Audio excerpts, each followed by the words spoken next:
Olá! O caso de uma morte de uma criança que ingeriu um achocolatado em Cuiabá acabou reacendendo uma discussão. Os alimentos industrializados fazem parte da nossa vida, mas qual é o risco que estamos expostos? Esta é a discussão de hoje.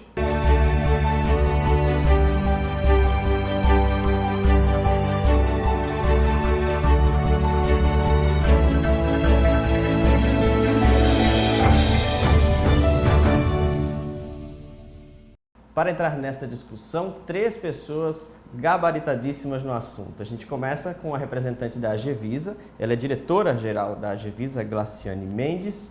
Nós temos também da AGEVISA o Márcio Ducat, que é inspetor sanitário da AGEVISA, mas também é engenheiro de alimentos, e também representando o direito do consumidor, PROCON estadual, através da superintendente estadual Kessia Cavalcante.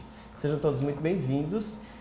A gente contextualizou esse caso da criança que ingeriu um achocolatado da marca Itambezinho e que acabou gerando uma confusão muito grande, porque as pessoas já começaram a colocar o boato em rede social dizendo é o todinho, é o outro achocolatado, e começou a misturar todas as informações com uma bagunça. Ou seja, depois descobriu-se que o achocolatado foi envenenado por uma terceira pessoa, foi um crime que não tinha nada a ver com o processo de industrialização, mas a imagem da empresa já estava bem destruída desses aspectos. Mas isso acabou sendo, por um lado, interessante, que a gente pode reacender essa discussão. De vez em quando nós temos casos de produtos que apresentam problemas, inclusive quando a gente fala de alimentos, a gente tem que preservar muito a nossa saúde. Então, antes da gente começar a entrar por essa seara, eu queria saber como é que está a indústria, como é que está a situação da indústria aqui. Podemos começar. Okay.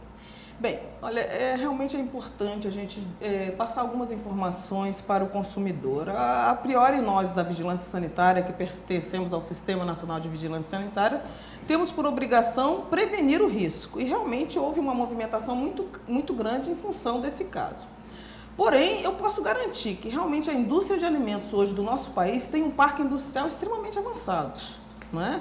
A gente viu a evolução aí desde a implantação de boas práticas de fabricação, de todo o cuidado, porque nenhuma indústria quer ver a sua marca, a sua imagem vinculada a um caso triste como esse. Né? Então, realmente, a gente nota que as empresas estão implementando sempre a questão da qualidade, verificando desde a matéria-prima até o produto final, né? Até chegar na mesa do consumidor. Então, existe aí um cuidado muito grande dentro da indústria de alimentos. Né? Quando a gente fala, Márcio, em processo de industrialização, todo processo de industrialização tem um risco? A gente pode colocar dessa forma? Sim.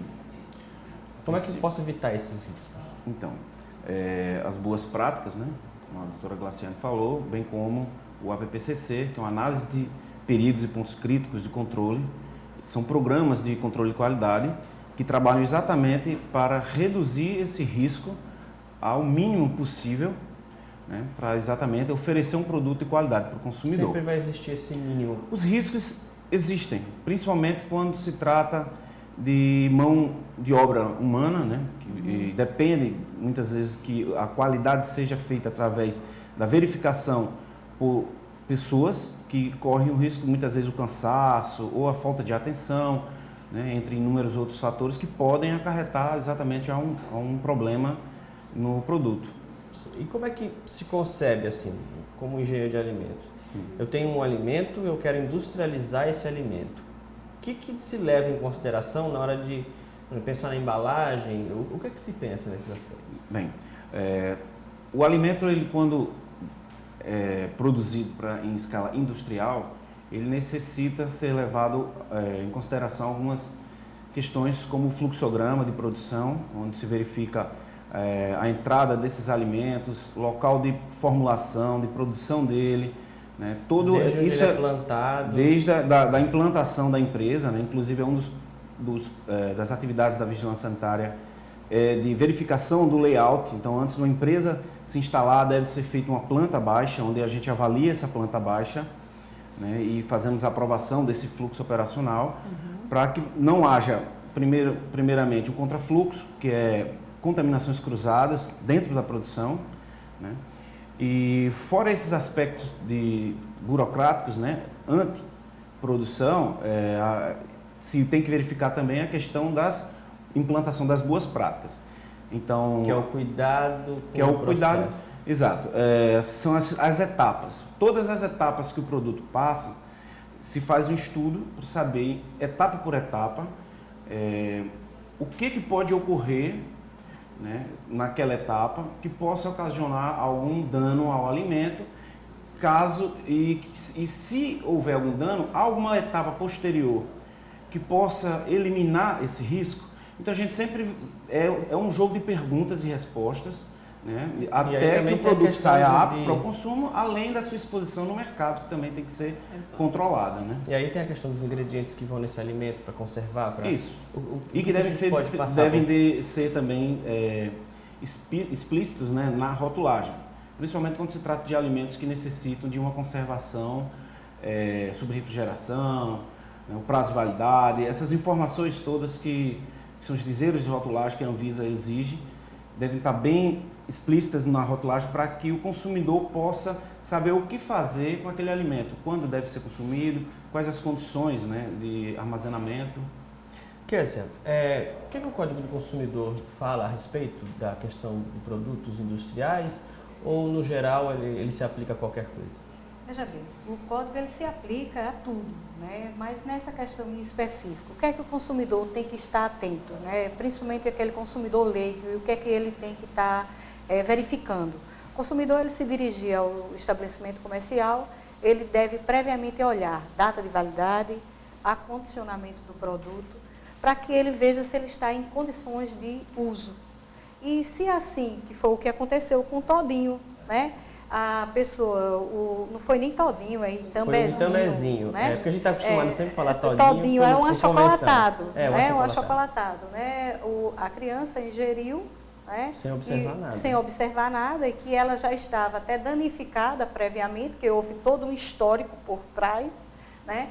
E ela estava mal acondicionada, que é comum, é uma coisa comum que a gente verifica, né?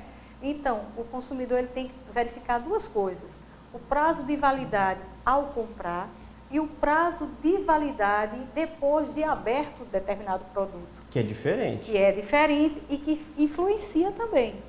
Depois do produto aberto, e o fabricante ele coloca lá, aquele produto após aberto deve ser considerado sob refrigeração. Ele está dizendo como é que ele deve ser acondicionado. Consuma então, só 3 dias depois de aberto, 5 dias depois de aberto. Então, o consumidor tem que estar atento a tudo que está dito na rotulagem. Então, ele passa por todo um processo antes de chegar até o consumidor. E quando chega no consumidor, também ele tem que observar tudo isso. Prazo de validade, preço, acondicionamento, e tudo isso é preconizado pelo Código. O Código protege desde da parte quando ele está sendo fabricado até problemas que venham porventura acontecer com esse consumidor. Tem uma coisa, inclusive, que muita gente às vezes nem se dá conta, mas se você encontrar no supermercado um produto fora da validade, existe um procedimento aí que o consumidor até sai beneficiado nessa história. Isso, nós temos uma lei estadual, nós tínhamos estadual e municipal, a lei municipal foi declarada inconstitucional, mas a estadual está em pleno vigor, que o consumidor encontrando um produto fora do prazo de validade, ele tem direito a receber 2 produtos iguais àquele que ele encontrar no caixa do supermercado. E se o supermercado, por exemplo, vamos colocar um chocolate, o chocolate estava lá fora da validade, a pessoa foi lá no caixa com um chocolate dentro da validade e diz, olha, eu vou levar de graça, e o consumidor leva de graça. No caixa ele vai receber 2 chocolates. 2 para cada um. 2 para cada um. E se não tiver aquele chocolate específico, pode se trocar por um similar?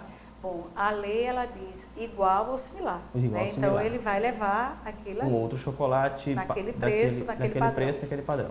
Perfeito. Fica a dica para o consumidor. A gente vai para um rápido intervalo, daqui a pouco a gente volta para falar sobre as questões, né? E aí, se você encontrar algum produto com um problema mesmo dentro da data de validade, o que pode estar acontecendo com ele? Fique com a gente, aqui tem discussão.